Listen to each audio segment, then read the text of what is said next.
जगज्जालपालं गजकण्ठमालं शरच्चन्द्रबालं महादैत्यकालं नभोनीलकायं दुरावारमायं सुपद्मासहायं भजेऽहं भजेऽहम् सदा बोधिवासं गलत्पुष्पहासं जगत्सन्निवासं सतादित्यभासं गदाचक्रशस्त्रं लसत्पीठवस्त्रं हसच्चारुवक्त्रं भजेऽहं भजेऽहम् रामाकण्ठहारं श्रुतिव्रातसारं जलान्तर्विहारं धराभारहारं चिदानन्दरूपं मनोज्ञस्वरूपं धृतानेकरूपं भजेऽहं भजेऽहं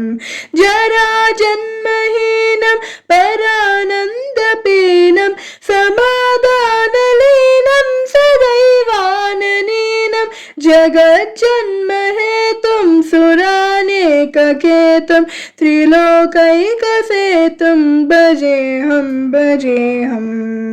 कृताम्नायगानं कदादिशयानं विमुक्तनिदानं हरारातिमानं स्वभक्तानुकूलं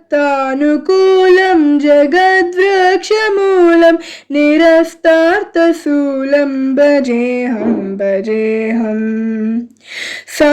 समस्तामरेशं द्विरेफाबकेशं जगद्बिम्बलेशं हृदाकाशदेशं सदा दिव्यदेहं विमुक्ताखिलेहं सुवैकुण्ठगेहं भजेऽहं भजेऽहम्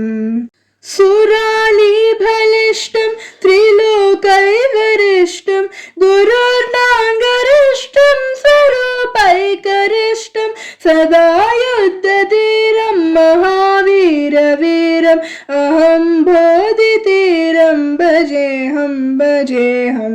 रमावामभागं तलन्नाग्ननागं कृतादीनयागं गतारागरागं मुनीन्द्रियसुगीतं सुरैः सम्परीतं गणौन्दैरतीतं भजेऽहं भजेऽहम्